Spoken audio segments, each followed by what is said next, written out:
Dans les oreilles de Chloé Dufresne.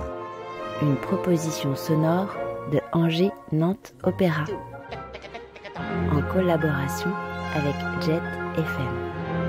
Réalisé par Henri Landré. Acte 3, l'ailleurs. Alors il y a des différences de culture, ça bouge selon les pays, mais c'est surtout selon l'éducation des musiciens. Et donc le premier violon a un réel impact, enfin le violon solo a un réel impact selon si lui ou elle réagit au son un petit peu derrière, ou réagit au geste un petit peu derrière, tout l'orchestre va réagir avec un tout petit peu de retard. Et parfois c'est très direct sur le geste. En Finlande, ils jouent beaucoup sur le geste. Mais chaque orchestre est différent quand même. Mais là, ce qu'on peut dire des orchestres finlandais de manière générale, si on fait une moyenne, ils jouent beaucoup sur le geste. Je pense que c'est dû aussi à la musique contemporaine, qui fait vraiment partie de leur culture. En France, il y a un peu de tout. C'est plutôt sur le geste, mais aussi un tout petit peu derrière. Mais voilà, en Allemagne, c'est souvent très derrière. Voilà. Après, nous, on ajuste aussi notre manière de diriger en fonction de la réponse de l'orchestre. Donc, il y a des orchestres avec qui on est plus à l'aise que d'autres par rapport à cette réponse au son.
Antti Suomalainen, c'est un compositeur qui était en fait un étudiant qui chantait dans le chœur d'étudiants que j'ai dirigé quand j'étais en Finlande. Depuis la première semaine où je suis arrivée en Finlande, j'ai passé ce concours. Et donc j'ai pris la direction de ce chœur d'étudiants, qui est un chœur qui a 90 ans. C'est vraiment une grande histoire du chant choral en Finlande. Et donc j'ai dirigé ce chœur pendant 5 ans et demi, tout le temps que j'ai passé en Finlande. Et donc voilà, j'ai commandé, pour les 90 ans du chœur justement, j'ai commandé cette pièce à quelqu'un du chœur pour mettre en valeur la musique contemporaine, mettre en valeur la Finlande. Et voilà, donc on a enregistré cette pièce. La Finlande a un rapport à la nature et au collectif aussi, et au son, à la musique, qui est très particulier, qui est très intime, très poétique. Et j'ai beaucoup appris en étant là-bas de ça, de ce rapport à la communauté musicale aussi un petit peu. Avant de mettre les pieds en Finlande, je dois avouer que je suis arrivée en touriste. C'est-à-dire que on m'a dit de passer ce concours-là dans cette école prestigieuse et moi je me suis dit bon mais ok je vais tenter. Je n'avais aucune idée des professeurs qui enseignaient là-bas, aucune idée de ce qui m'attendait. Et j'ai été prise et je me suis dit bon bah ok, j'étais très naïve, ok j'y vais. Et puis après j'ai appris sur place, j'ai vraiment appris sur place tout ça et ce rapport à la musique et ça a pris du temps. J'ai pas mes premières années en Finlande n'étaient pas des plus réjouissantes en réalité parce que c'était un grand changement pour moi culturel pour beaucoup de choses musicales et voilà mais ça m'a permis voilà de découvrir un peu la musique contemporaine, le rapport au compositeur, le rapport à la personnalité artistique. Je pense que dans leur enseignement ils permettent vraiment à chacun de se trouver en tant qu'artiste. Et ça prend un peu de temps, évidemment, mais il y a vraiment de ça. Chose que j'ai soit pas eu le temps de trouver en France, soit pas été amenée à le faire autant. Et voilà, c'est vrai qu'en Finlande, tout le monde s'assume en tant qu'artiste, on assume nos idées. Et pour un chef d'orchestre, c'est une qualité hyper importante en réalité juste d'accepter d'être qui on est et de prendre les décisions en fonction de ce qui est aligné avec nos ressentis et ce qui nous plaît, pas seulement parce que le style du compositeur en France, on a une tellement grande histoire de tout ça que finalement on va pas oser prendre des libertés sur certaines choses. Voilà, on joue Mozart comme ça, on joue Bach, ça se joue comme ça. Alors c'est très bien et c'est important de connaître l'histoire, mais en Finlande ils ont pas tout ça en fait. Ils sont très instinctifs dans leur manière d'aborder l'art et voilà, le combo des deux me nourrit en réalité et donc j'essaye de piocher un peu dans les deux. J'ai l'impression d'avoir commencé la direction quand je suis arrivée en Finlande. Or, c'est pas le cas parce que j'avais fait déjà 2 ans de direction à l'école normale où j'avais appris plus la technique et tout ça. Et puis même, j'avais fait la direction de chœur. Mais j'ai vraiment appris à devenir chef d'orchestre en Finlande. Après, c'est aussi...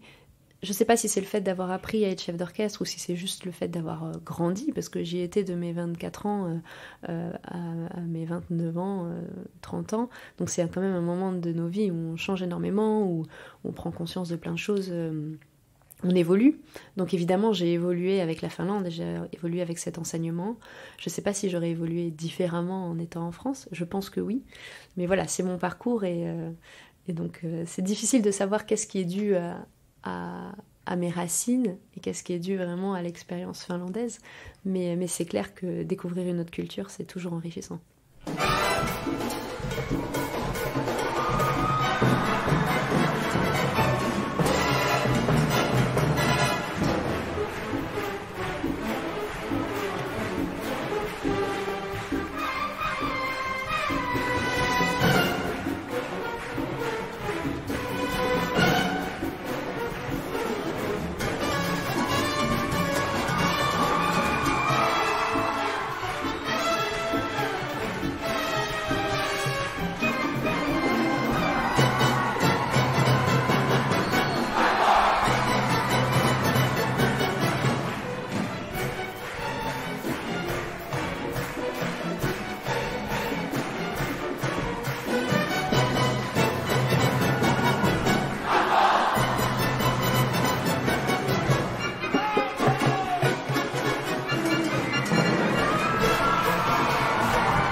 moi, je me sens assez proche de Gustavo, par le fait que je l'assiste à Los Angeles, donc je l'ai quand même pas mal côtoyé, mais aussi par son côté très énergique, très instinctif. Et je pense que ce qui m'anime, c'est un petit peu ça aussi, et le côté transmission. Donc c'est un peu un modèle pour moi. Et donc pourquoi ce mambo ? Parce que c'est une source d'énergie énorme, en fait, avec cet orchestre de El Sistema, avec son orchestre vénézuélien, il y a une énergie folle. C'est l'énergie de la musique, du être ensemble, de sa culture, en fait, vénézuélienne. Et voilà, et c'est en gros l'extrait, je pense, le plus connu de Dudamel. C'est vraiment, voilà, son identité, c'est cette pièce-là. Donc oui, j'avais envie de la faire écouter, parce que c'est l'énergie pure, en fait. Voilà, c'est comme ça que je le vois.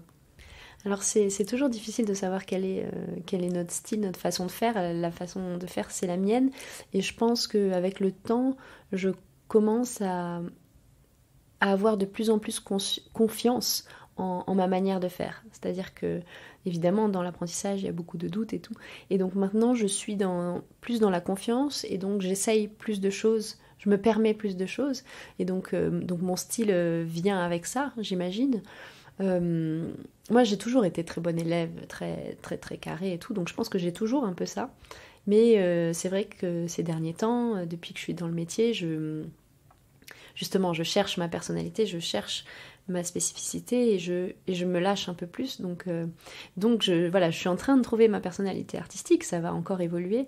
Mais c'est vrai qu'il vaut mieux demander à d'autres gens comment je fais, mais j'ai un aspect très carré et très technique, hein. Au départ, en tout cas, l'école finlandaise, c'est malgré tout, au niveau du geste et tout, il y a quand même quelque chose de très clair.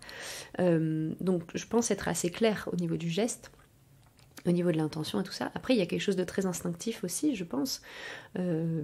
Enfin, c'est comme ça que je le vis moi, mais voilà, on cherche et c'est en constante évolution. Après, au niveau du rapprochement avec certains compositeurs, oui, il y a des compositeurs avec lesquels j'ai plus d'affinité que d'autres.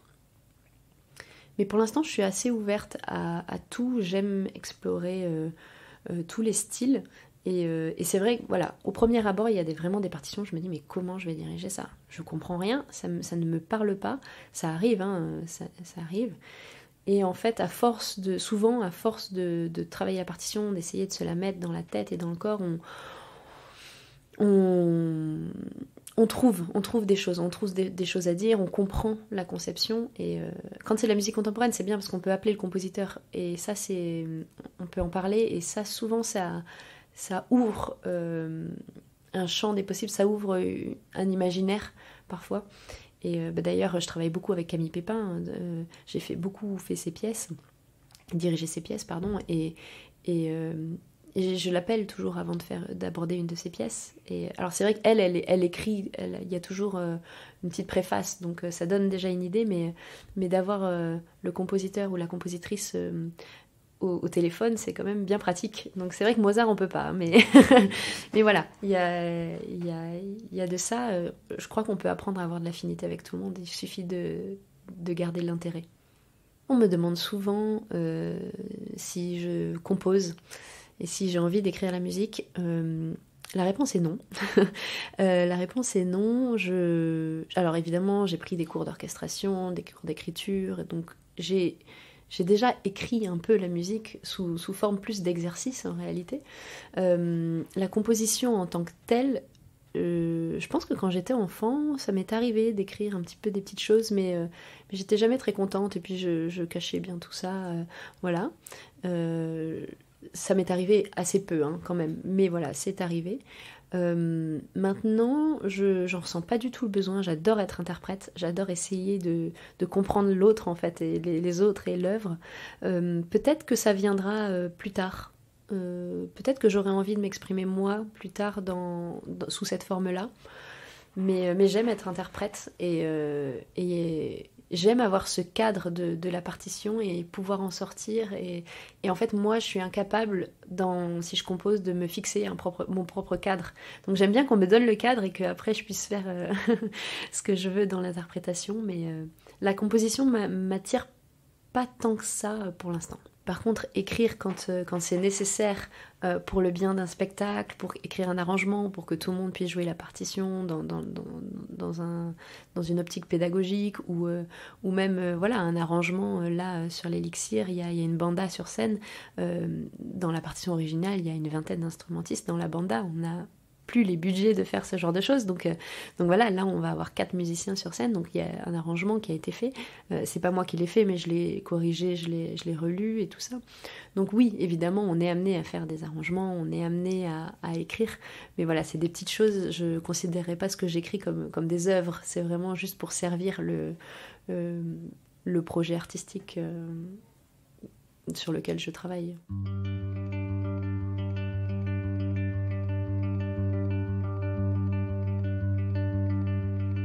Ce matin, il est arrivé une chose bien étrange. Le monde s'est dédoublé. Je ne percevais plus les choses comme des choses réelles. Le monde s'est dédoublé. J'ai pris peur, j'ai crié que quelqu'un me vienne en aide.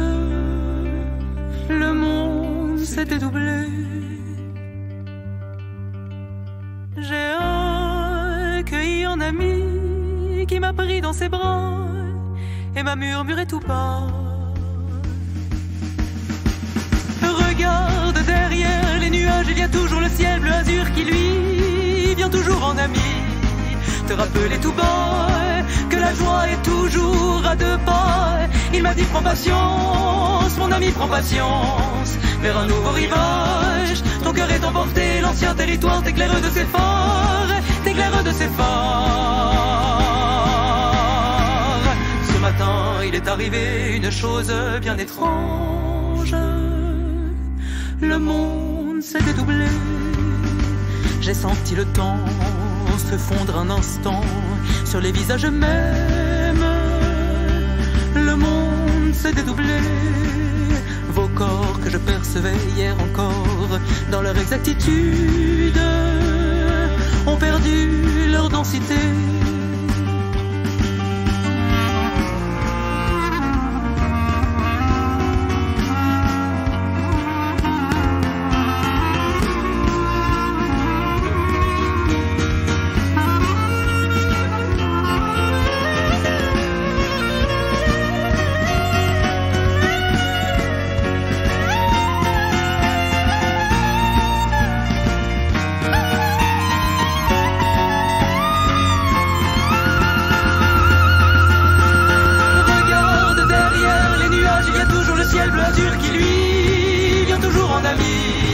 Te rappeler tout bas que la joie est toujours à 2 pas. Il m'a dit prends patience, mon ami prends patience, vers un nouveau rivage. Ton cœur est emporté, l'ancien territoire t'éclaire de ses phares. Regarde en dessous de la nuit, il y a toujours le jour qui pose ses lumières sur un coin de la terre, te rappelant tout bas que la joie est toujours à 2 pas. Je te dis prends patience, mon ami prends patience, vers un nouveau rivage. Ton cœur est emporté, l'ancien territoire t'éclaire de ses phares.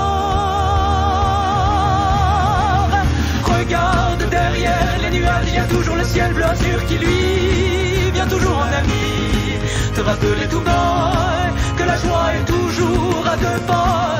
Il m'a dit prends patience, mon ami prends patience, vers un nouveau rivage. Ton cœur est emporté, l'ancien territoire t'éclaire de ses phares, t'éclaire de ses phares.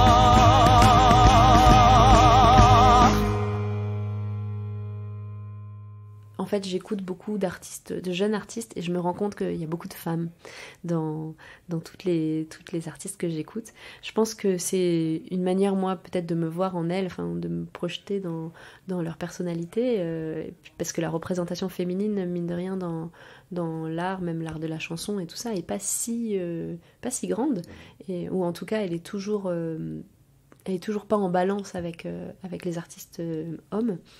Et donc c'est peut-être ma manière de soutenir ça, c'est un féminisme un peu insidieux.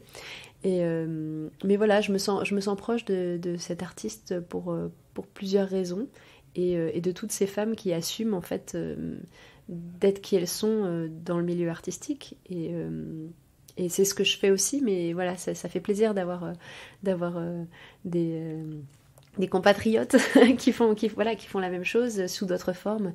Et ça m'inspire beaucoup. Quand j'écoute de la musique qui n'est pas mon travail, c'est le rapport au texte. J'écoute beaucoup de chansons à texte, vraiment. Et toutes ces artistes-là ont des textes très, très sensibles. Et Izé a vraiment une qualité poétique remarquable, vraiment. Et très inspirée, très irréelle finalement. Et ça me plaît beaucoup. Mais oui, le rapport au texte, je pense que c'est ça l'intérêt grandissant. Et c'est aussi pour ça que j'aime l'opéra. Le texte nous porte d'une autre manière. Et pouvoir poser la musique sur des textes, c'est assez chouette. C'est assez chouette. Et je pense qu'en fait, j'ai toujours été portée par le texte, parce que j'ai toujours fait de l'opéra. Donc finalement, et parfois même sur des pièces symphoniques, je vais rajouter du texte pour moi. Et c'est important d'avoir un sous-texte pour construire son interprétation. Et donc évidemment, quand il est déjà là, c'est plus facile. Ça me permet de ne pas analyser la musique peut-être. Il y a une époque, je lisais beaucoup de poèmes. Et j'aimais les poèmes qui parlaient de musique. Et qui, donc oui, il y a de la musique qui vient quand je lis parfois. Mais c'est pas concret, ça va pas être une musique concrète, mais c'est du son qui vient.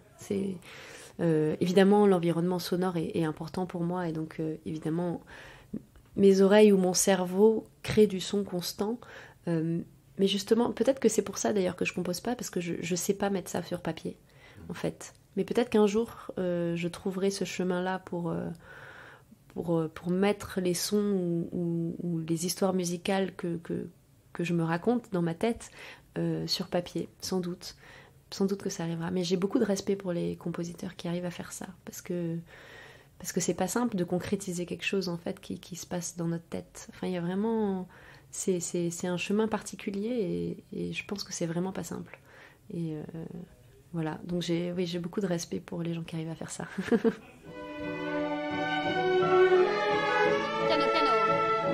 Dans les oreilles de Chloé Dufresne. Une proposition sonore de Angers Nantes Opéra. Un enregistrement réalisé le 4 mai à l'occasion de la production de L'Élixir d'amour du 26 mai au 15 juin 2023. Merci. Super. Les basses. Yam, pam, pam, pam, pam.